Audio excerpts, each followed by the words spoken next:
The crown landed on the wrong head. Sera didn't scream. She didn't collapse into the mud. She didn't make a sound that anyone would remember.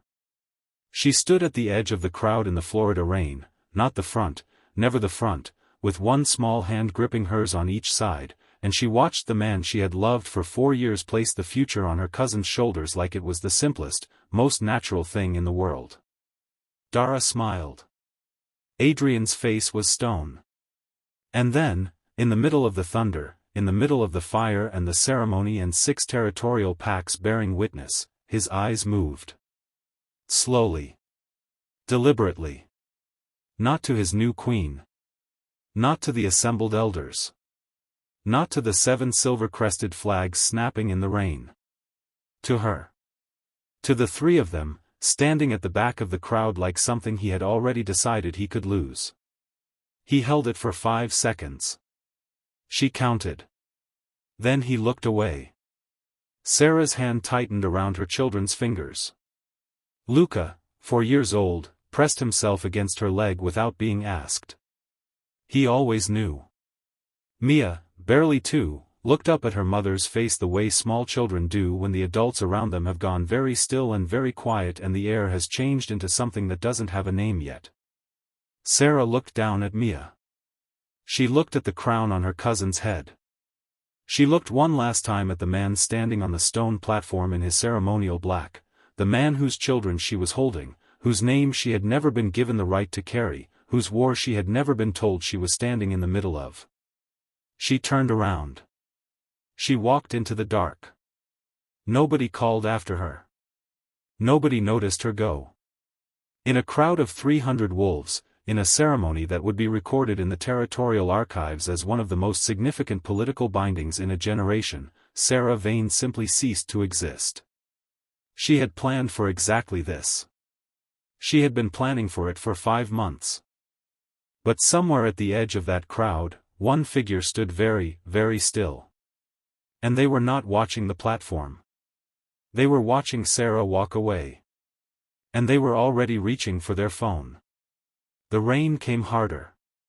The torches burned. The pack celebrated their new queen.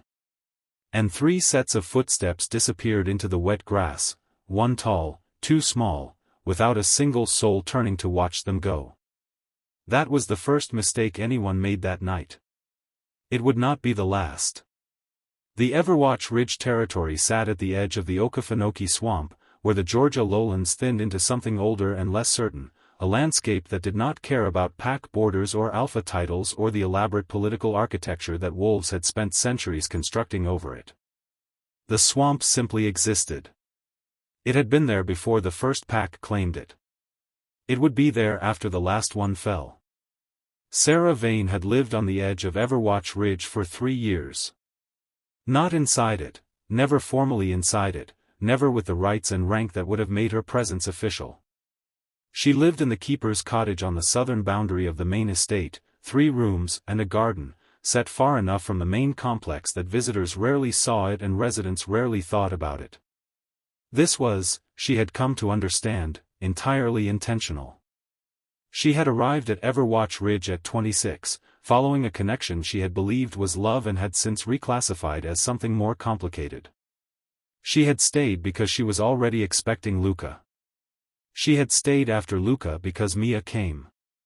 She had stayed after Mia because leaving required a kind of clarity she had spent 2 years slowly, painstakingly building, the kind that arrives not in a single revelation but in the accumulation of small moments that you eventually can no longer ignore. The moment she could no longer ignore arrived on a Tuesday in March.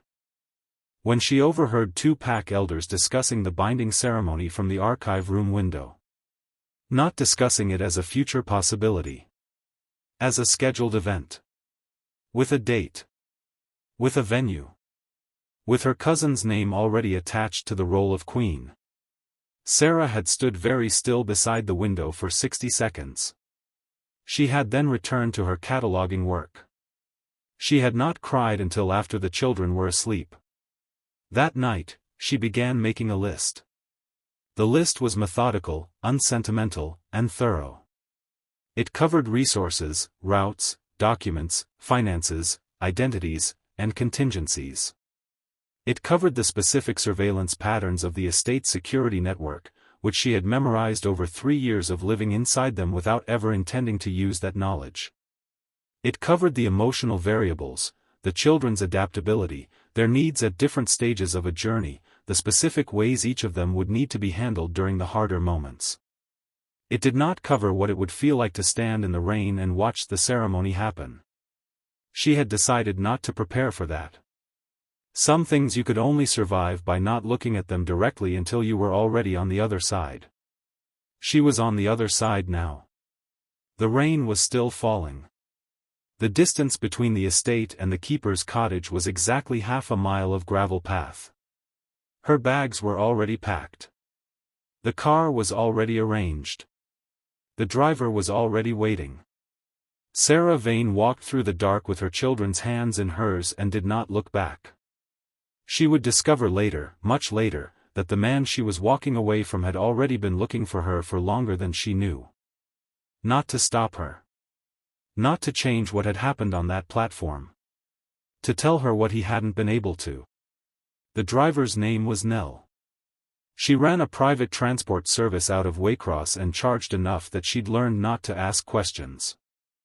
She was waiting at the county road junction with her lights off and her engine running when Sera came through the service gate at 10:47 p.m. Sera loaded the bags in under 90 seconds. She buckled the children. She sat in the front seat and pulled the door shut and said one word. Airport. Nell pulled onto the road. In the side window, Sera watched the torches of Everwatch Ridge grow small and orange in the dark. She watched them until the road curved and the cypress trees swallowed the light and there was nothing left to watch. She turned her face forward. Luca was already asleep against his sister. Mia was clutching the small cloth rabbit she carried everywhere, the one she'd named after a word she'd invented that meant nothing in any language and everything to her. Sera watched them in the rearview mirror for a long moment. Then she opened her notebook and reviewed the route. Savannah first. Not Atlanta. Atlanta was predictable, and Marcus Cole, Adrian's head of security, would have Atlanta's transit points flagged within 2 hours of discovering the cottage empty. She had studied Marcus Cole the way she studied everything she was afraid of, carefully, completely, and with enough respect to never underestimate him. From Savannah, a regional connector under a variant of her middle name. From there, a train. Not a plane, planes left cleaner records. A train to a city she had selected 4 months ago for 3 specific reasons, and whose name she had written down once and then burned the paper. She had memorized the route the same way she'd memorized everything that mattered. Without writing it down twice. They crossed the county line at 11:15. Sera closed her notebook. Behind them, in the keeper's cottage, a single white camellia sat in a glass of water on the kitchen windowsill. She had found it on the seat of her car 6 days ago. She had left it where it was. Some things you left. That was how you knew they were finished. Marcus Cole stood in the empty cottage at 6:14 in the morning and said nothing for a long time. He was a careful man by nature and a precise one by training. He looked at the room the way he always looked at a scene, not as a collection of objects but as a record of decisions. What was here told you less than what wasn't. The children's drawing still pinned above the writing desk. The quilt on Luca's bed. The camellia in the window. She had left the camellia. He noted that. He noted everything. He crouched beside the bed and looked at the floor. The dust pattern told him the bags had been stored here for at least 2 days. Not packed in panic, packed in advance and hidden. Which meant this was not a reaction to last night. This was a plan that last night had simply been the trigger for. He stood up.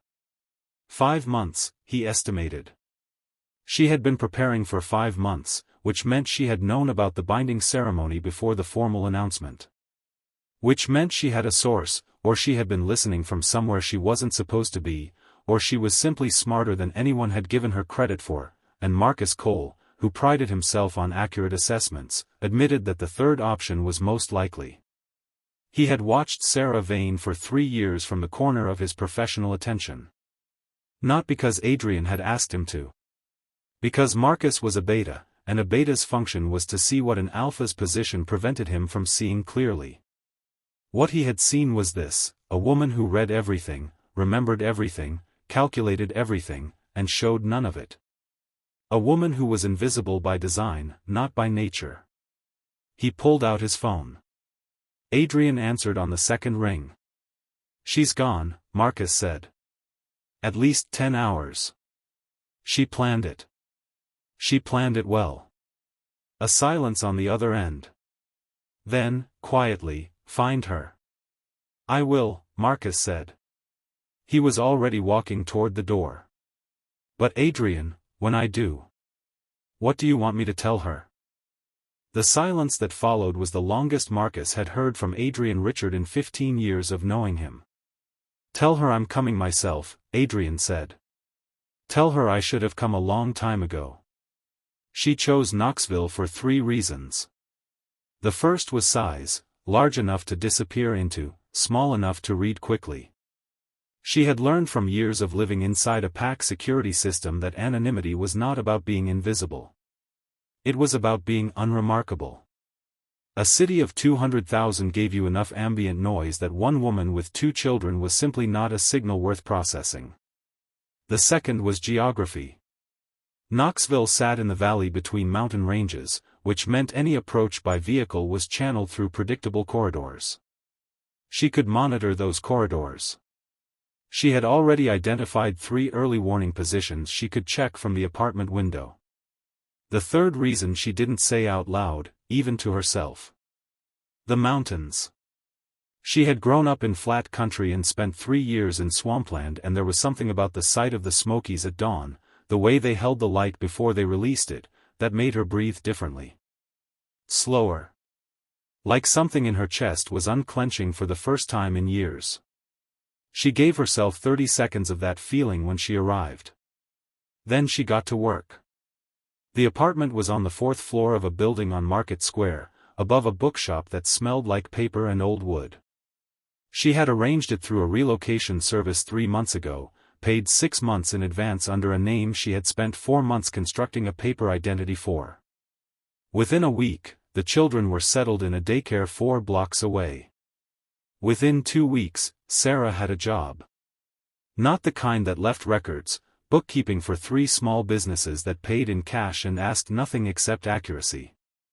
She was accurate. She had always been accurate. She built the routine the way she built everything, methodically. Without sentiment, testing each piece before adding the next. She mapped the neighborhood. She identified exits. She found the places where she could sit with a clear sight line to the street. And she waited. Because the one thing Sera Vane knew about Marcus Cole, the thing that had kept her awake for months before the leaving, was that waiting was something he did better than anyone. She had a head start. She did not know yet if it was enough. Luca asked about his father on a Wednesday evening, 3 weeks into Knoxville. He was sitting at the kitchen table with a cup of warm milk and the expression he wore when he had decided a question could not wait any longer, a particular gravity, a stillness that was entirely his father's face on his 4-year-old features. "Where is Daddy?" Sera set down her mug. She had prepared for this. She had prepared several versions of it, for different ages, different contexts, different levels of follow-up question. She had prepared and then discovered, as she always did, that preparation and the actual moment were 2 different countries with no direct route between them. "Daddy is in Georgia," she said. "He has important work there." "Does he know where we are?" "Not yet." Luca considered this with the thoroughness he applied to most things. "Will he find us?" Sera looked at her son. She thought about what it meant to tell the truth to a 4-year-old. She thought about what it meant to lie. She found, as she always found in these moments, that the only bearable option was a version of the truth that was proportionate to what he could carry. "I think so," she said. "Eventually. Is that okay?" The question landed in her chest and stayed there. She reached across the table and covered his small hand with hers. "That depends," she said carefully, "on what he says when he gets here." Luca nodded, apparently satisfied. He picked up his milk.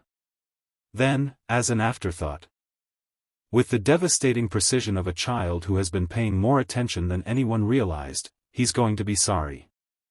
Sera stared at him. "He has a sorry face," Luca said matter-of-factly. "He made it a lot. When he looked at you. When he thought you weren't watching." Sera had nothing to say to that. She sat with it for a long moment. "Finish your milk," she said. And her voice was steadier than she had any right to expect. She noticed him on a Friday afternoon.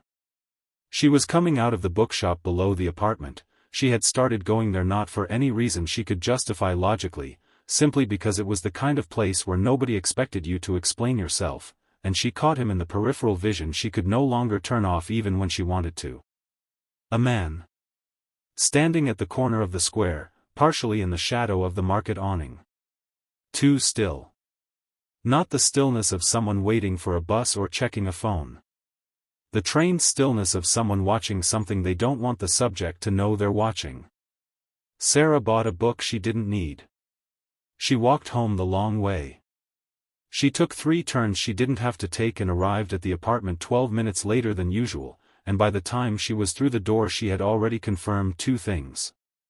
He had not followed her. And he was not Marcus Cole. She knew Marcus Cole's physical signature the way you knew a specific weather pattern, the particular set of the shoulders, the way he occupied space.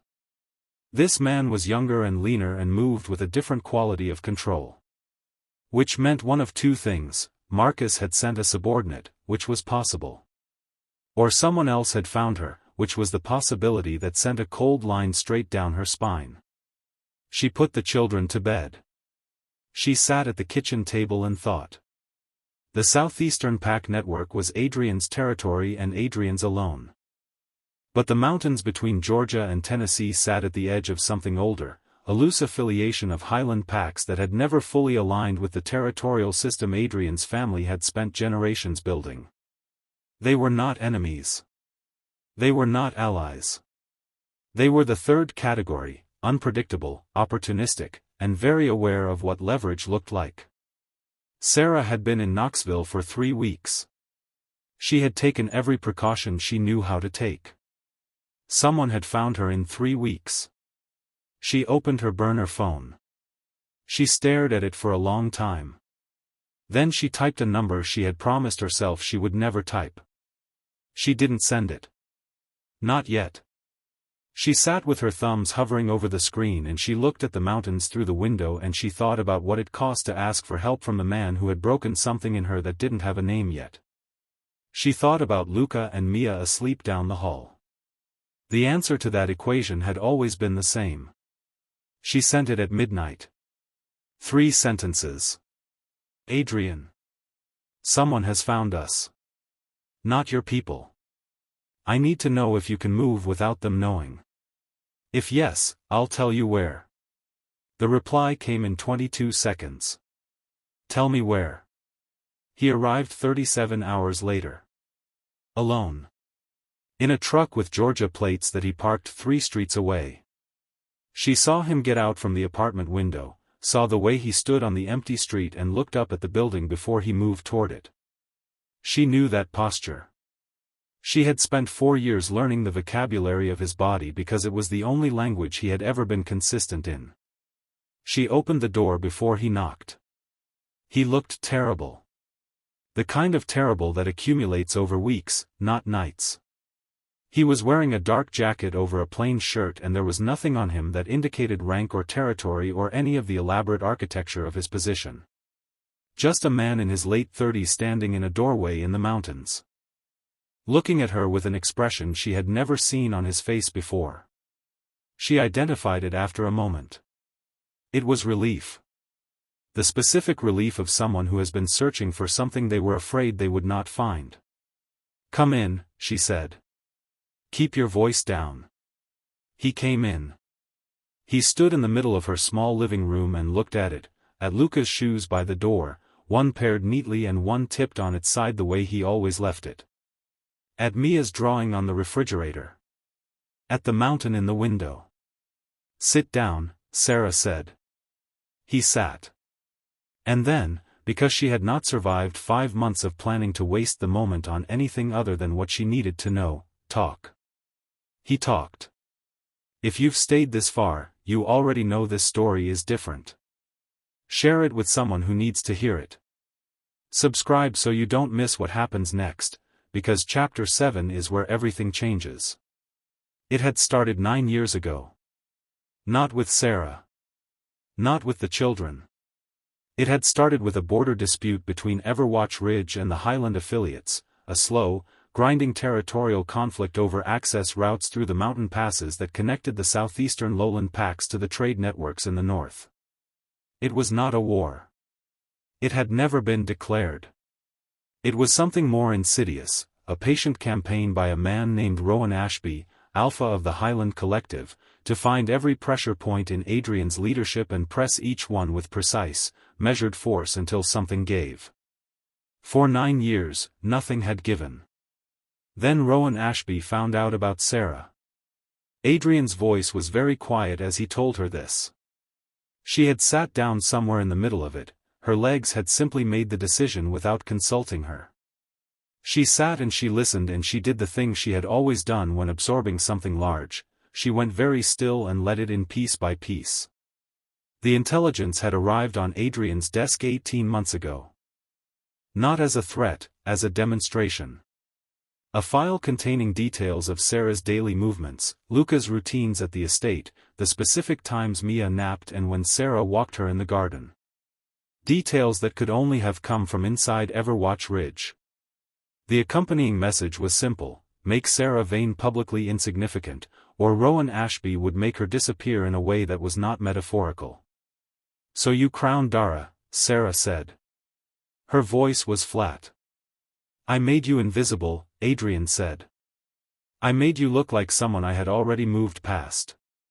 Someone not worth targeting. You made that decision without telling me. If I'd told you, I would have run," Sera said. "Immediately. With full knowledge of why. With a choice." She stopped. "You took my choice, Adrian.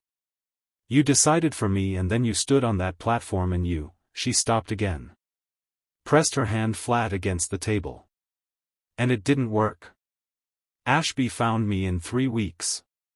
Because there's a leak," Adrian said. "Inside my network. Someone who's been feeding Ashby information for at least a year." He looked at her. "I found out who it is 2 weeks ago." Sera looked at him across the table. "It's Dara," she said. Not a question. Adrian said nothing. Which was answer enough. She had known for 8 months.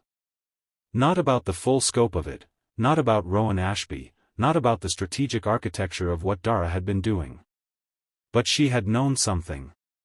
She had felt it in the particular way Dara asked questions, too casual, too consistent, always circling back to the same categories. The children's schedules. Adrian's movements. The estate's security patterns. She had filed it. The way she filed everything she didn't know what to do with yet. And she had done something else. "I need to show you something," she said. She went to the bedroom. She came back with a small external drive no larger than her thumb. She set it on the table between them. 7 months ago," she said. "Dara came to visit me at the cottage. She said it was to see the children. She stayed for 2 hours. When she left, I found her phone on the kitchen counter. She had left it behind accidentally." Sera paused. "Or I thought accidentally." Adrian looked at the drive. "I'm careful with other people's devices," Sera said. "I'm careful with everything. I plugged it into my laptop to charge it and the file transfer window opened automatically because she had set it to auto-share with any connected device." Another pause. "There were 43 files. I copied them before I returned the phone. I've been trying to understand what I was looking at ever since.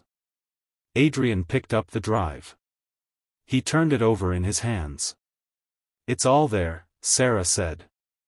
18 months of communication logs between Dara and Rowan Ashby. Financial transfers. Movement reports on you, on the pack elders, on the children. Her voice did not change register. She had learned a long time ago that the way to carry something unbearable was to carry it in the flattest voice you had. She wasn't just feeding him information.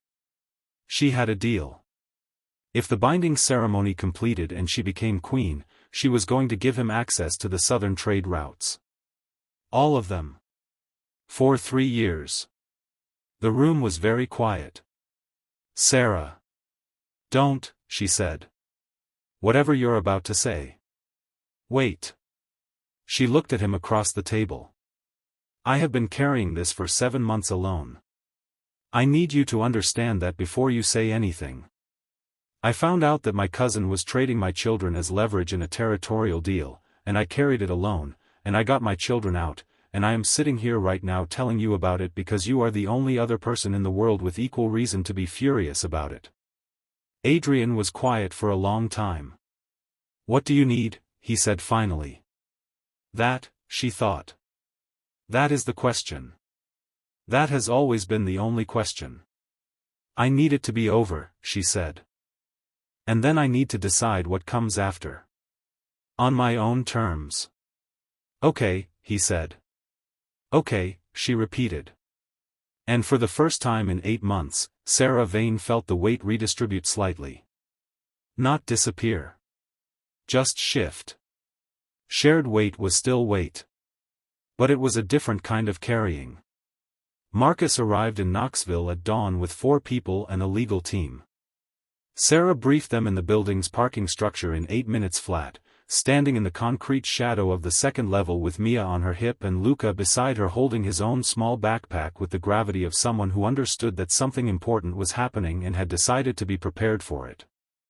Marcus looked at her during the briefing with an expression she recognized from the handful of times she'd seen him work, professional recalibration. The specific look of someone revising an assessment upward in real time. The watcher on the square rotates every 90 minutes, Sera said. There's a second one I haven't visually confirmed but whose coverage gap tells me he's on the roof of the building east of the market. The blind spot is the alley between the parking structure and the dry goods store. It's not covered. I walked it twice at different times of day. How long have you been mapping this? Marcus said. Since the 3rd day, Sera said. I had a feeling. What happened next took 4 hours and required 3 phone calls from Adrian to people whose titles Sera did not know and did not ask about, the filing of a formal complaint to the Interpack Arbitration Council by the legal team Marcus had brought, and the presentation of the contents of the external drive, copied, certified, and delivered to 3 separate recipients simultaneously, to the Council's Oversight Board. Rowan Ashby withdrew his assets from Knoxville by noon. Dara's name was removed from the binding record by the following evening. It was not dramatic. It did not look, from the outside, like the ending of anything. It looked like paperwork. It looked like phone calls in a parking structure and legal documents exchanged in a neutral office and 4 people with very controlled expressions doing very precise things. That was fine. Sera had never needed it to look like anything. She needed it to be over. And it was over. She stood in the parking structure afterward with Luca's hand in hers and Mia asleep against her shoulder, and she looked at the mountains visible at the end of the street and she breathed. Adrian appeared beside her. He did not touch her. He stood close enough that she was aware of him, and he looked at the same mountains, and for a long time neither of them said anything. Luca told me something, Sera said eventually. Adrian waited. He said you had a sorry face. When you looked at me.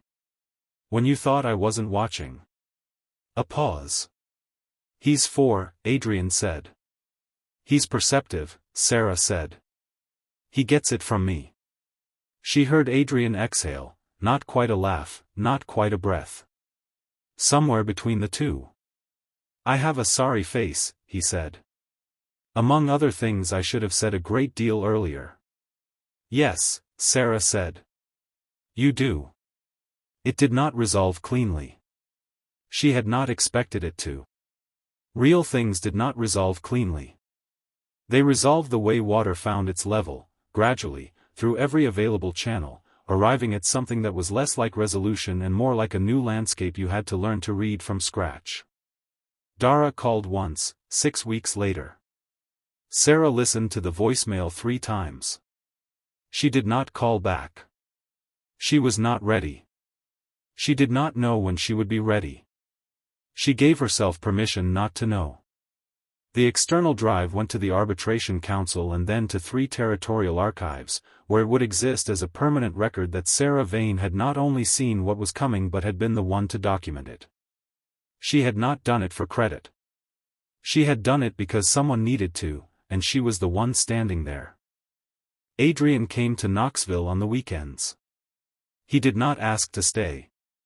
He knocked 3 times with the particular spacing she recognized, and she opened the door, and Luca ran to him with the expression of someone reuniting with an important fact about themselves, and Mia climbed him like a small determined mountain climber, and Sera stood in the kitchen doorway with a cup of tea and watched. They had conversations. Long ones. Honest ones, the kind that required sitting with discomfort and not resolving it prematurely. She said the things she had needed to say. He heard them. He did not defend himself where defense was not the right response. He said the things he had not said for 4 years, and they were worth hearing, and she took them in and put them where they needed to go and kept moving. She was not healed. She did not believe in healed as a destination. She believed in the daily practice of choosing, what to carry, what to put down, what to walk toward with your eyes open and your hands free. There was a Sunday evening, 8 weeks after Knoxville, when the 4 of them were in the apartment on Market Square.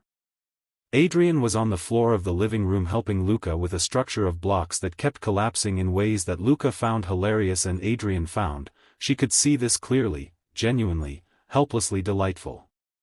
Mia was sitting on Adrian's leg without permission, as she did most things, with the complete proprietary confidence of a child who has decided a thing belongs to her. Sera was at the window with her tea. The mountains were gold at the edges. The last of the light was doing the thing it did in the evenings here, that specific Smokies thing where it seemed to come from inside the trees rather than above them. Adrian looked up from the blocks and found her eyes across the room. He held her gaze. No armor. No management. Just him, on the floor of her apartment, with their children piled on top of him. Looking at her the way he had always looked at her when he thought she wasn't watching. She looked back. She thought about the rain over Everwatch Ridge. The torches burning in the downpour. The 3 sets of footsteps disappearing into the wet grass. She thought about Nell's headlights on the county road and Luca asleep against his sister in the back seat and the drive through the Georgia dark towards something she had not yet named. She thought about what it meant to return. Not to what had been, she was not returning to what had been. She was returning to what was possible. That was a different country entirely. It required different maps. She was learning to make them. She sat down on the floor beside Adrian. Luca immediately redirected her toward the block structure with the authority of someone who had important plans for her involvement. Mia redistributed herself across both of them with the serene confidence of a child who has decided that a thing is arranged correctly and will brook no further rearrangement. Adrian reached over very quietly and covered her hand with his. She let him. Outside, the mountains held the last of the light as long as they could. Then the dark came, the way it always does, not as an ending, but as the pause between one day and the next. The held breath before morning. Sera Vane had walked away from everything she couldn't control and built something she could. And then, when she was ready, when the choice was entirely, completely hers, she had decided what to walk back toward. That was not a small thing. That was the whole thing. Sera didn't wait to be rescued. She rescued herself first, and then decided who was worth letting in. If this story moved something in you, share it with someone who needs to hear it today. Subscribe for more stories like this one. And tell me in the comments, was it enough? Did Adrian earn the hand she let him hold? Drop your answer below, because the most interesting thing about Sera Vane is not what she survived. It's what she chose to do with the survival.